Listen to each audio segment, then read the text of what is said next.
馬太福音5章5節，溫柔的人有福了，因為他們必承受地土。喺呢個競爭激烈嘅世界裏邊，溫柔經常被誤解成為軟弱，但喺天國裏邊，溫柔卻係一個受約束嘅力量。想象一下，一匹被馴服嘅馬，佢嘅力量好大，但係佢卻係願意聽從喺主人嘅指揮之下。一個溫柔嘅人唔係代表冇脾氣，而係佢願意為咗愛上帝同埋愛佢身邊嘅人緣故，放低佢最唔溫柔嘅本性。耶穌話：我嘅心裏柔和謙卑，正正就係呢個品格最高嘅目標。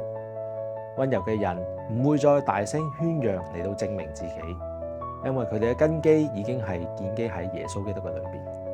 今日當我哋面對挑戰你耐性嘅人嘅時候，嘗試下用溫柔去回應啊！呢個唔係代表你輸，而係你已經活出天國嘅尊嚴。呢個係靈修1分鐘，我哋聽日再見。